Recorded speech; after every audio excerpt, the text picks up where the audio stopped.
Most traders focus on where to enter the trade. ICT traders focus on when to enter the trade. Today's episode is over kill zones and sessions. This is the ICT series with DOMDABOMBTRADEZ, episode 6.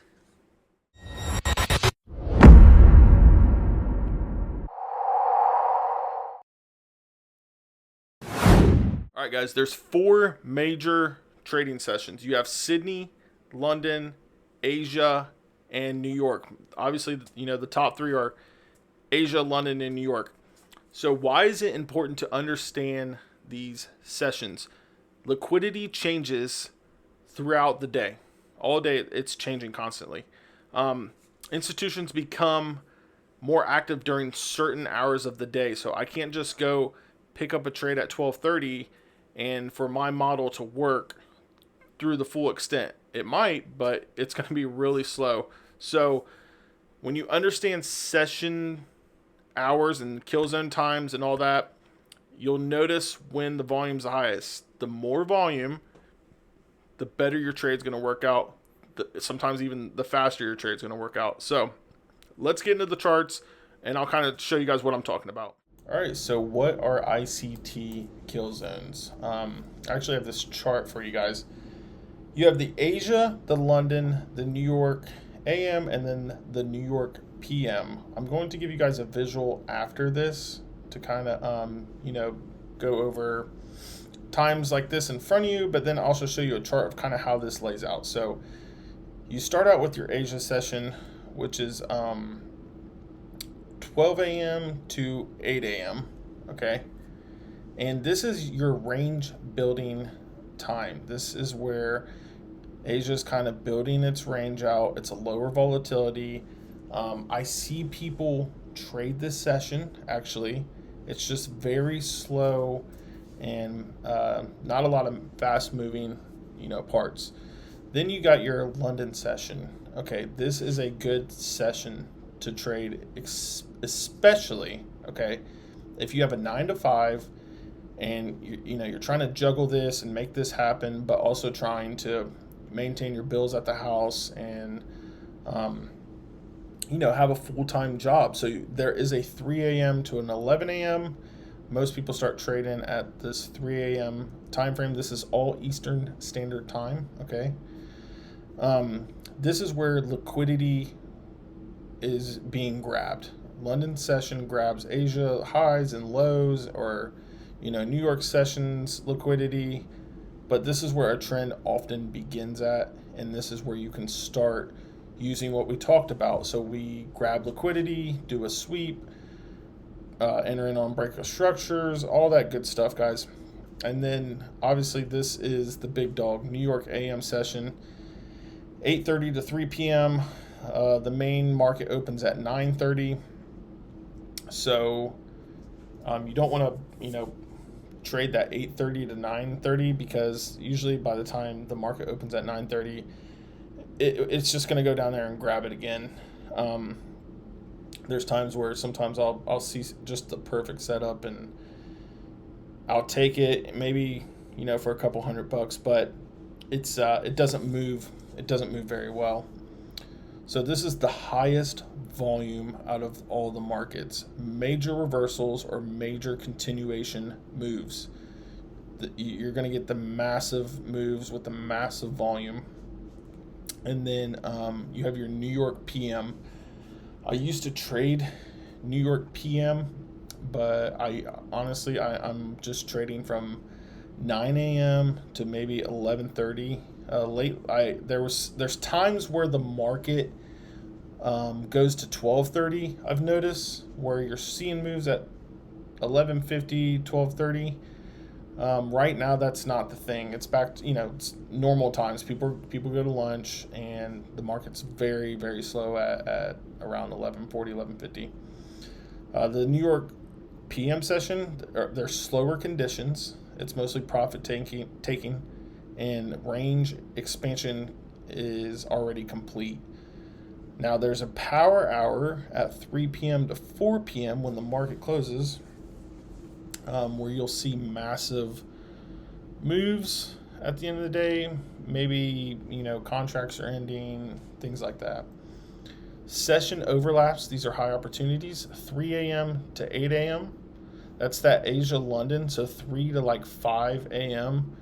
or 3 to 6. You can seriously catch some moves and make this a job. Guys, you can make a second income if you're working a 9 to 5. London, New York, 8:30 to 11. Everyone knows this is the gauntlet. You know, we're out there doing the thing at 9:30 in the morning. And then New York AM to PM overlap, which is that 3 to 4. And like I said, that's power hour. So the best times, this is perfect. Key takeaway: the best trades happen when liquidity, volatility, and market participation align. The higher the volume, the better the trades, guys. So what's that look like on a chart? I have a picture here. Hold on, I'm not logged in. So I have a picture that kind of shows you visually, for all you visual learners, ICT Killzones.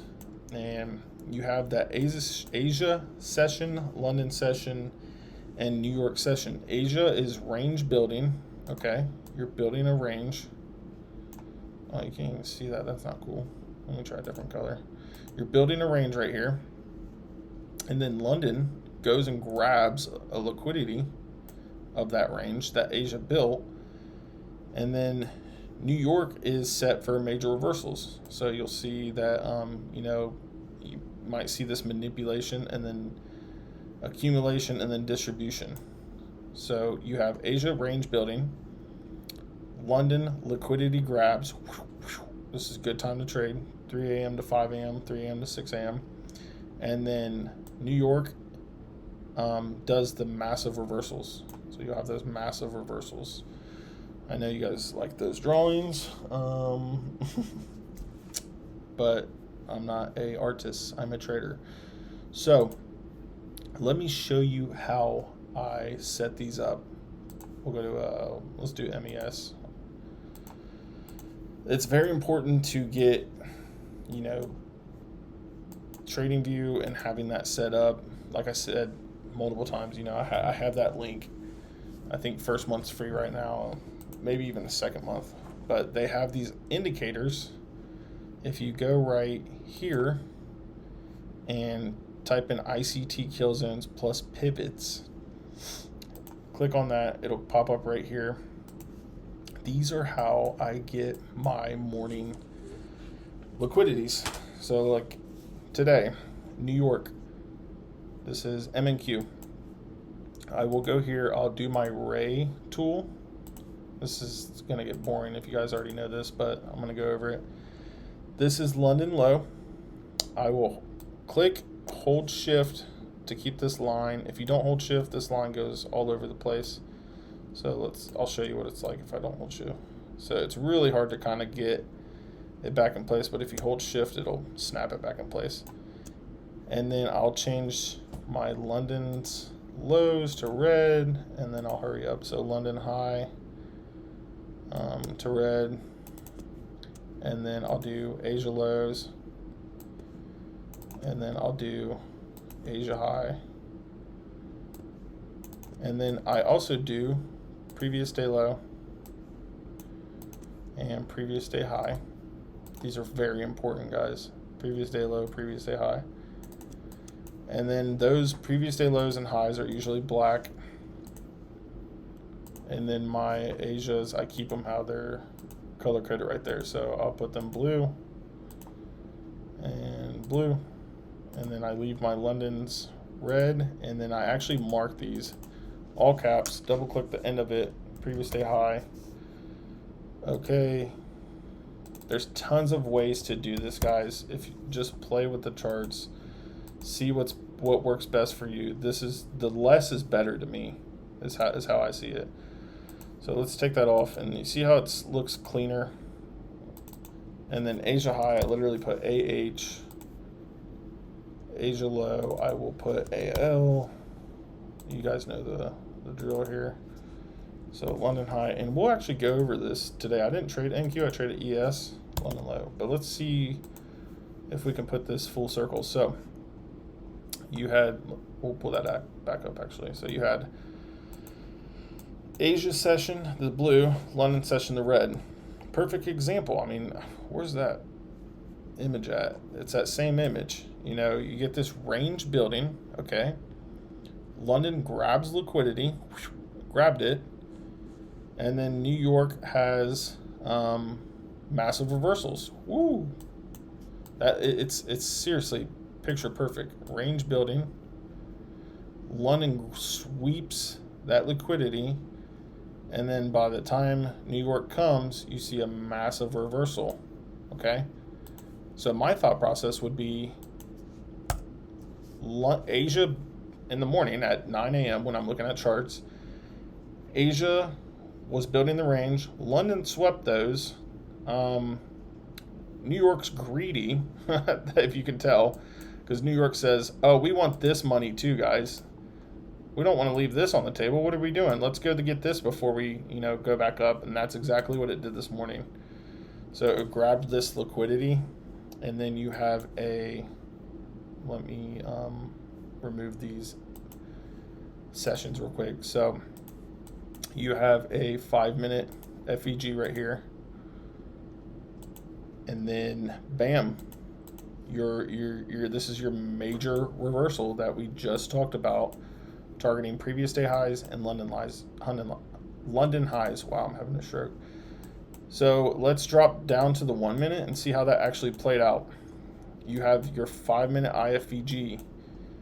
You have this 1 minute time frame FVG that is actually holding. So then you could say once I get a break of structure, which would be right here, then I will enter a trade with targeting previous day highs. So you would do, let's get out your tool here.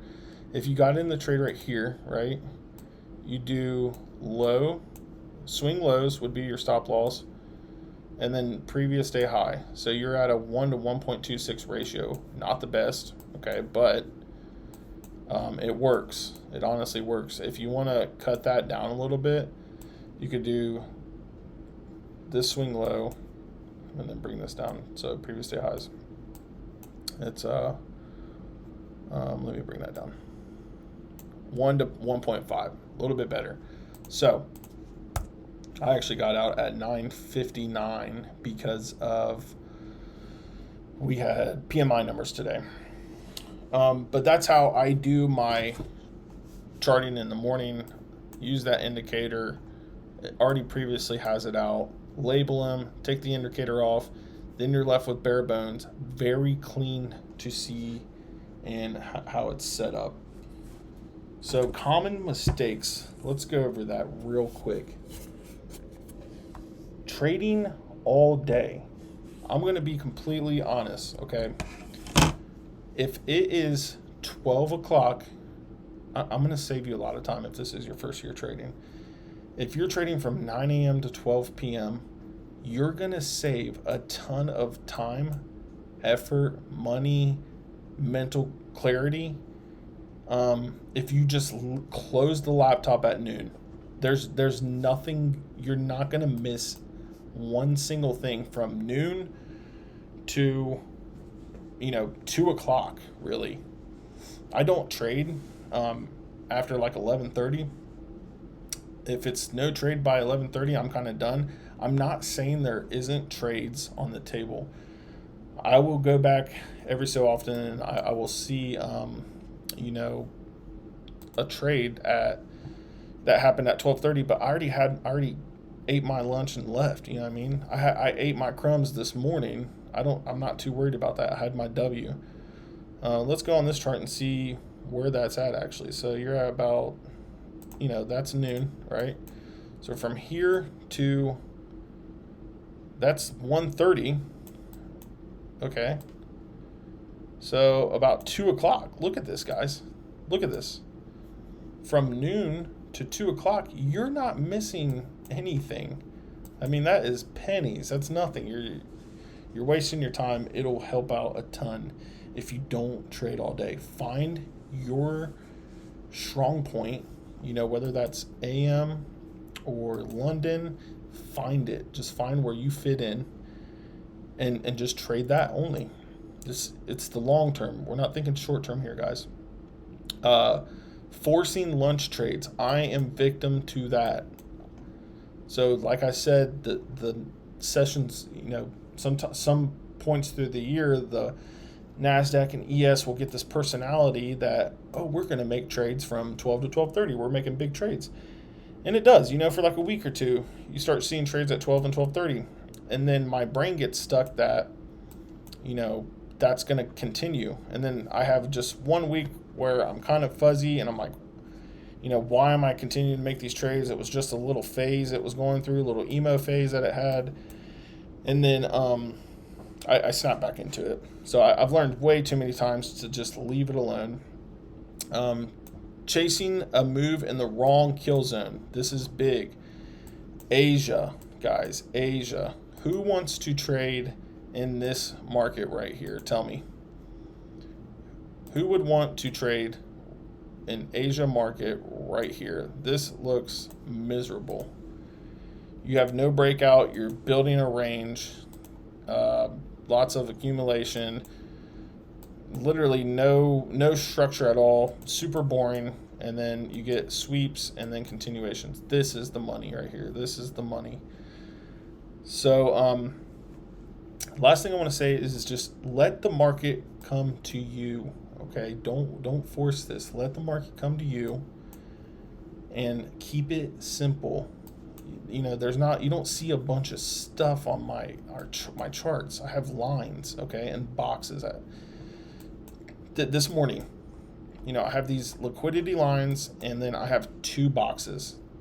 I made $340, $350 today in the market. I was done by 10 o'clock. Okay, that's 30 minutes. I was just actively in the market.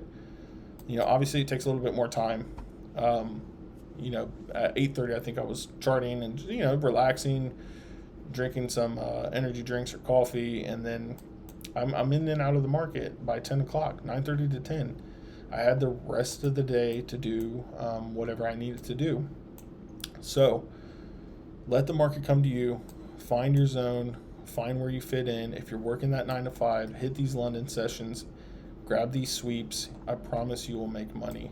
Keep it simple. You don't need an AI bot. I don't know. You don't need this to help you trade right here. That's not going to help you guys. You don't need a bunch of stuff on your screen. Just, lines, boxes, you're good to go. All right. Thanks for coming to episode 6. And we have a lot of cool stuff planned, over the next month or so. But go ahead and finish episode 7, 8, 9, 10. They are bangers, and we are going to make everybody profitable.